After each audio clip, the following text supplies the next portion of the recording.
Thanks for staying with us. This is Daybreak, and your company here is cherished. The hashtag on X is Citizen Daybreak. The SMS code is 22422 at Citizen TV Kenya and at Ayub Abdikadir. On my immediate right is Dr. Martin Olo, the Associate Dean, Daystar School of Law. Good morning. Good morning, Ayub. Actually, lovely having you here on the broadcast. It's always my pleasure.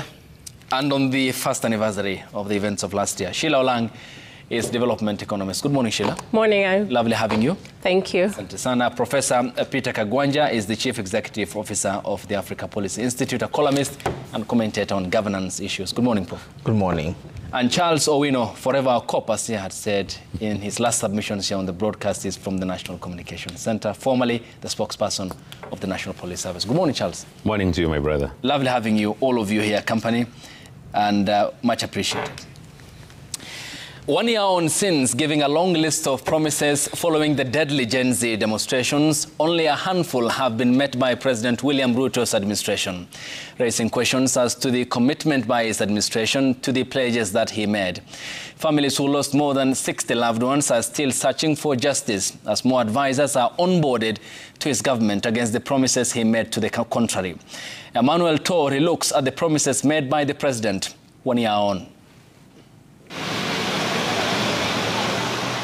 He cut a lonely and forlorn image as he made a solitary walk to the live microphones at the State House, Nairobi. Good afternoon, ladies and gentlemen. To a tense nation, President Ruto made pledges including promising justice to the families of the more than 60 people killed and hundreds of others injured during the protests. The government of Kenya will support all those who've lost their lives and those who've been injured. 1 year on, the government has nothing to show for the promise. The families gutted by their losses are still waiting for justice.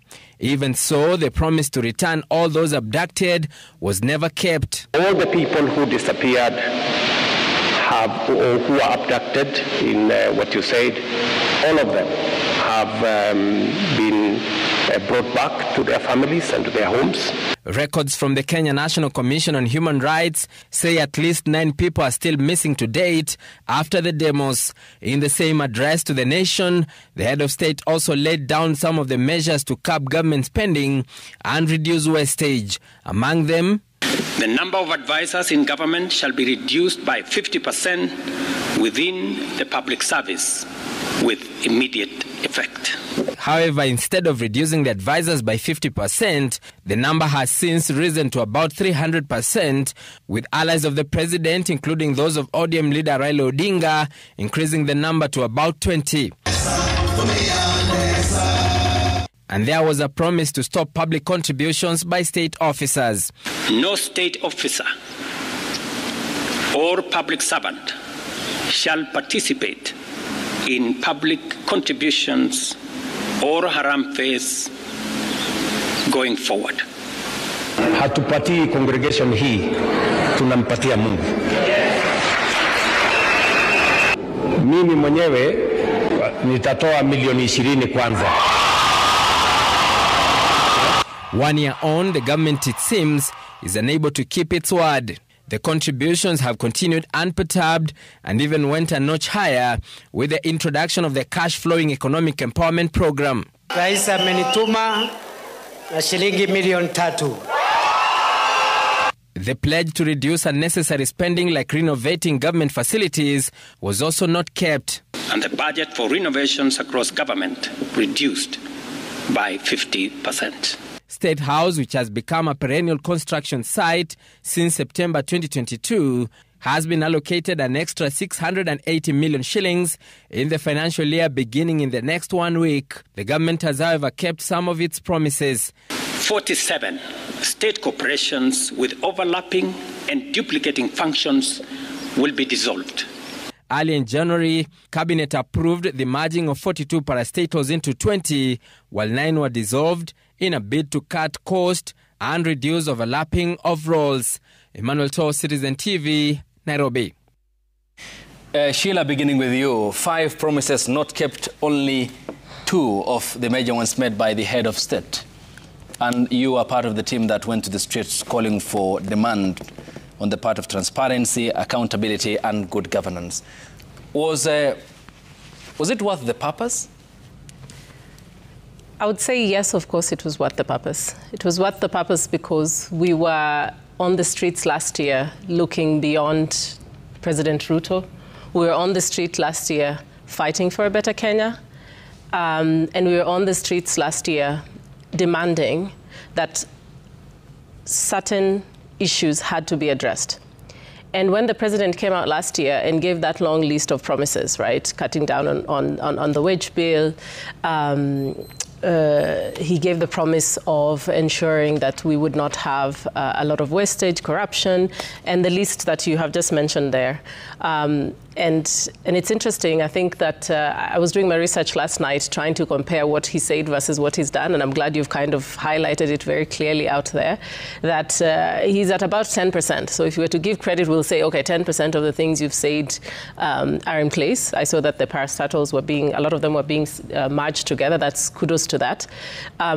However, some very simple things that for me can instigate a lot of public uproar is what the government does. And then this then goes on to incite more distrust and incite a lot of anger in Kenyans. A good one is the issue about public contributions that are being done. I mean, it was very clear last year, the president himself came out and said, we're going to put an end to this because we want to set up systems that work. It's been quite the opposite, that he has gone back on this.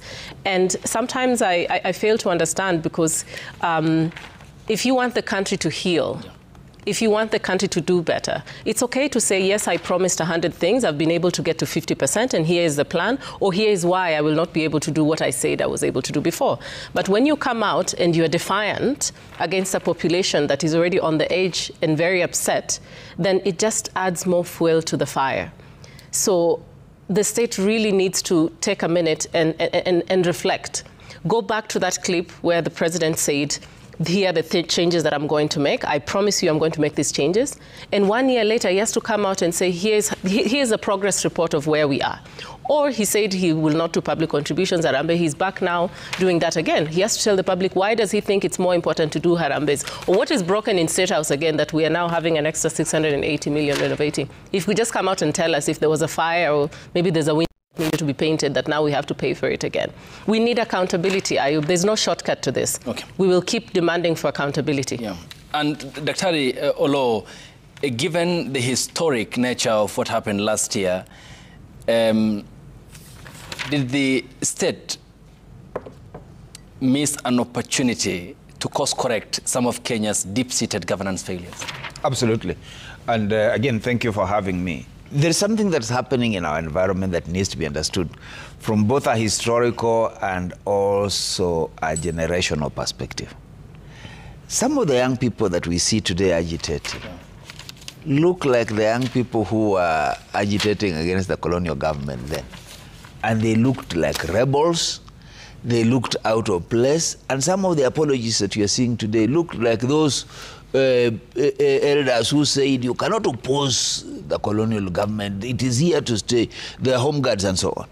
Now, generations later, the young people are actually telling us that there is a crisis of leadership. And what you've seen here as a clip demonstrates that crisis. What the young people are saying, can we believe you?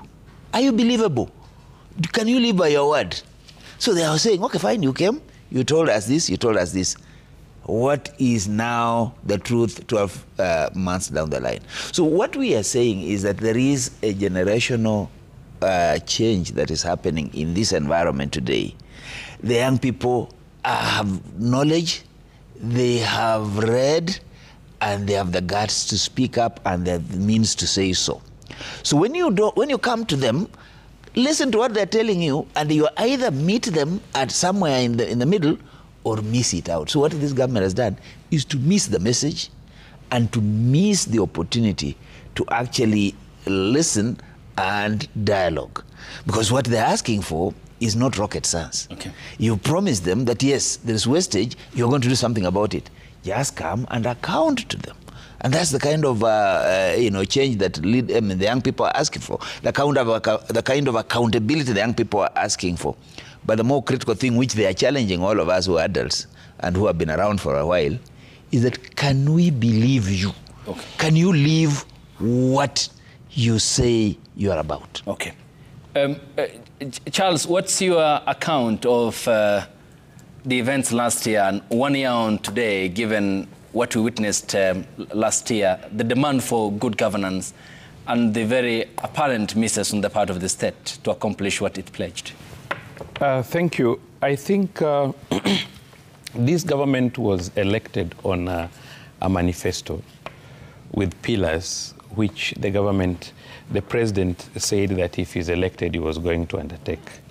One of the pillars was to improve on our agriculture, improve on our health, improve on our micro, small, medium enterprises, improve on our housing, and then the digital superhighway. Those are the pillars that President Ruto had in his manifesto, and which he has worked very hard to achieve. For example, the time he came in as at mid-2022, we had a lot of challenges in terms of even our own food. Our staple food in this country is maize. Most of us here eat ugali. And you remember when we were going to elections in 2022, the government tried so hard to even try and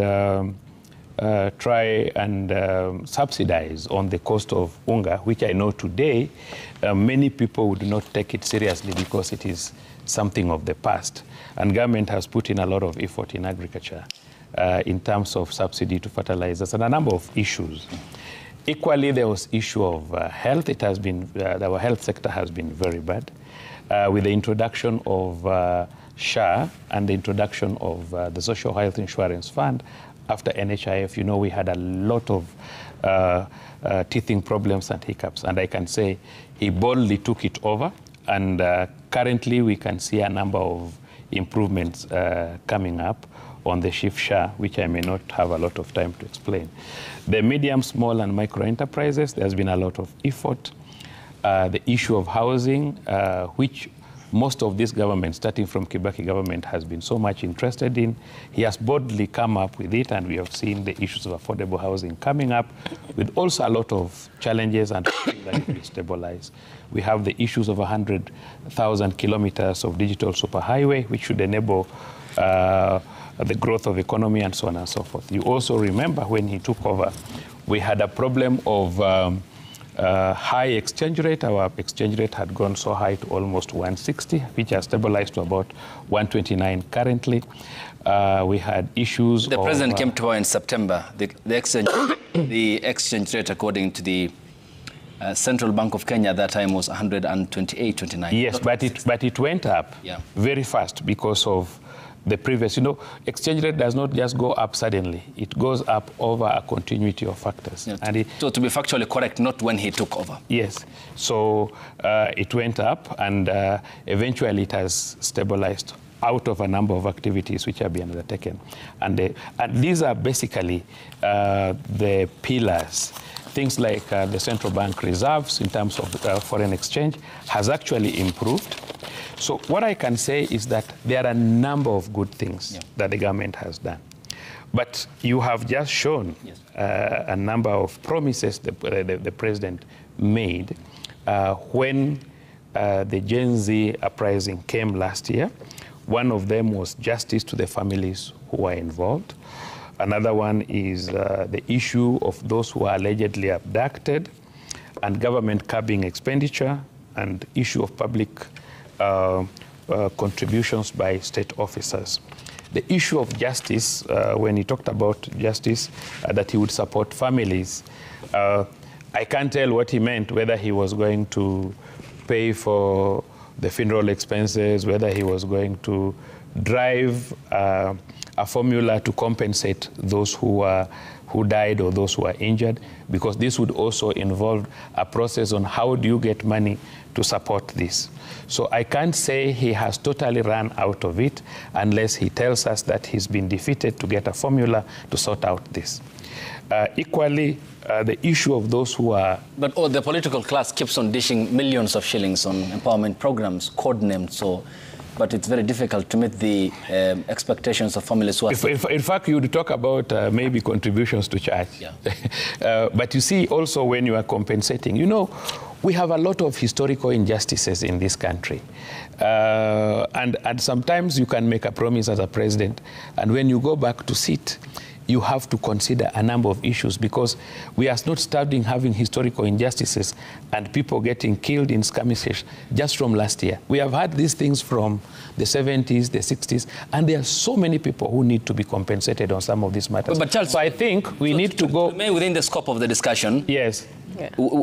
60 Kenyans were killed. Yes. And it's on that the president made the promise to move to Prof as well, because you need to finish up on this. Yes. Why then has it been difficult on the part of the government to meet that promise that the president made? I've said this, the president can make a promise politically on a podium. But going back, he must reorganize himself, because I've told you, his issues of historical injustices and persons who have been killed, it's not just last year. You remember even the last government, we had a lot of demonstrations and many Kenyans killed. You know, we don't just think about last year. We had after the 2013 elections, we had issues. In fact, as far as 2007 elections, 2008 elections, we lost people. So what I'm saying... Help Charles. Excuse me. No. Because he's taking us off a track. No, I'm not taking you off a track. Yeah. I said believability. Can you be believed in terms of promises? No, excuse me. Yeah. Now you're going to 2007. No. You are running away from... Excuse me. I'm speaking on behalf of government. Yes. And I have to be objective. And we have to tell you that we... No, excuse me. I am speaking and we have to be objective. All of us here, including our teacher here, understands how government operates. Government does not operate in a hawkish way.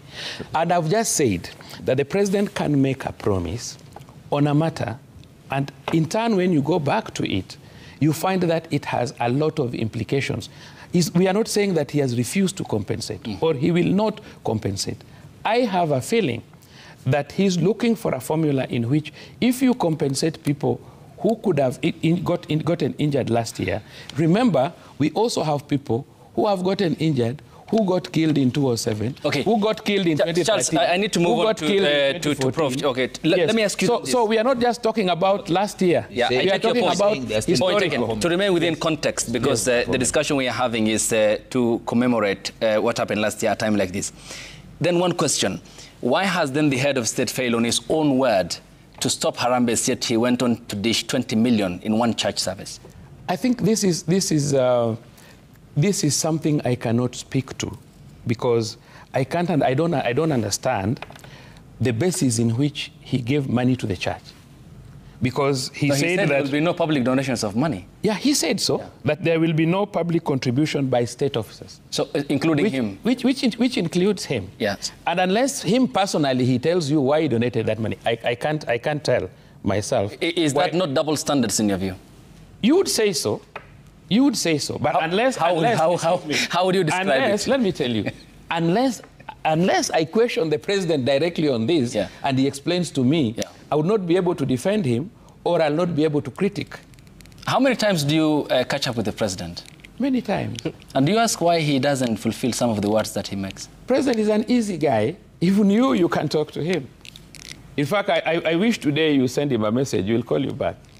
And you ask him at times on why it's very difficult for him to keep on what he promises? No, he keeps a lot of promises. I've told you, I've told you that he was elected on 5 pillars, and he has done his level best. All right. So don't just go for small issues that may arise. No, we are talking about lives, Charles. I agree. Lives, I agree. Yeah. And I've told you, and don't lose this. Yes. That we have been losing lives in every election. Okay. Yes. Yes, Prof, coming to you. Well, when my kingdom come, I'll have Charles. It's my spokesperson. Mwalimu, you taught us. Yeah, you know, I can guarantee you, I'll have Charles. You'll have a problem. Let me tell you why. He doesn't respond to the real issue. No. You are not. He cannot, because if he does, he will live here without a job. That's all we are saying. So don't squeeze water from the rock. Yeah. But on a more serious note, Ayub, I think we, as a country, there are some of us who are slipping through a revolution. And it's very, very sad, extremely sad. The young people came after we were defeated. Remember, we had the Sufuria Revolution in 2023, which was led by Raila Odinga and others. And you saw the mayhem, including the destruction of the superhighway, the Mololongo, and the looting of the former president's home, I mean a farm, in broad daylight. Mayhem at its worst. That was 2023. And therefore, we lost as the older generation. And the young people came to our help in 2024. And they did not come with guns, they did not come with arrows, bows, and all the other harmful weapons you talk about. They came with water and a phone. And they came to say one thing. You guys have squandered your past.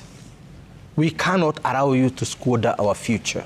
That's what they were saying. Because most of the people, the Raila Odinga, Uhuru Kenyatta, and others, have basically lived through this country. Possibly it's better times. But what is coming through is essentially that we, the same who have lived that life, are destroying the future of the young ones. And they said no.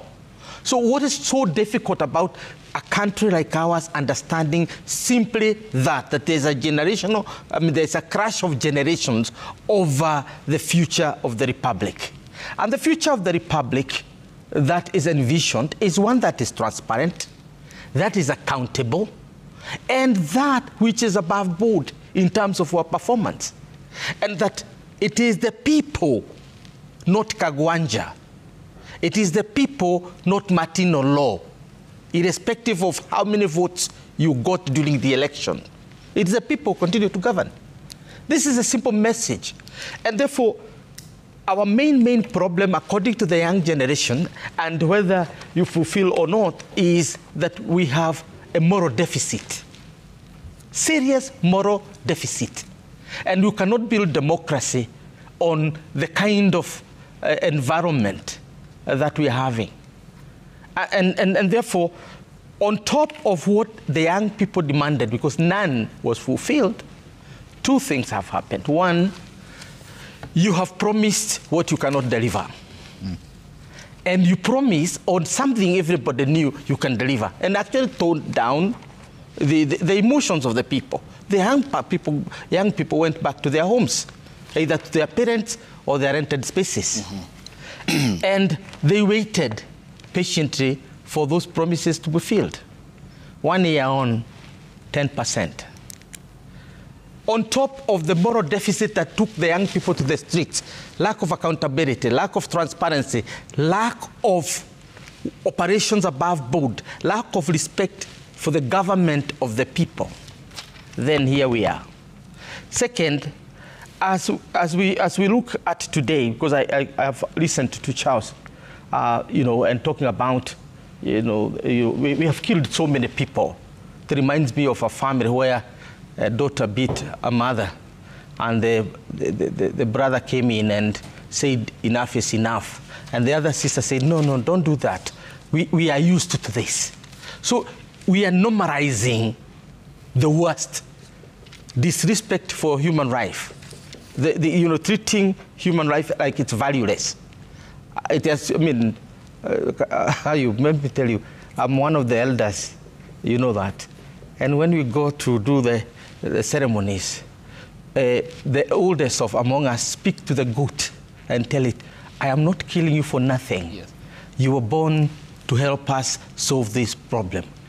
Why are our young people dying for nothing? If we cannot kill goats, chicken, and others for nothing, why are we doing that? And then when you see the faces here, people talk about tribalism. But injustice in Kenya has no tribe. Death has no tribe. Abductions have no tribe. It is only when we are scrambling for offices that we think of tribes. But when we are causing this other mayhem, we are not there. So I think we need to wake up and look at what the revolution that we are going through. Okay.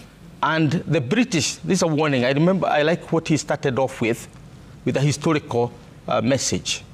The British slept through the revolution. They got the Mau Mau, and 10 years later, they were not in the country. Now, we are sleeping through the revolution. The Gen Z came, and they are not leaving. Don't sleep through the revolution. Okay, when we get back from the break, ladies and gentlemen, we proceed with the discussion and the collective indictment on the part of the political class by Kenya's young, the clash of generations, as Prof points out, and I'll begin with you, Sheila, here, as to whether, Prof, you're also witnessing the gradual phase-out of the country's old political establishment, and as well a generation of production of KANU proteges who are within Kenya's political establishment in contemporary Kenya. All that after the break here on the broadcast. Stay tuned.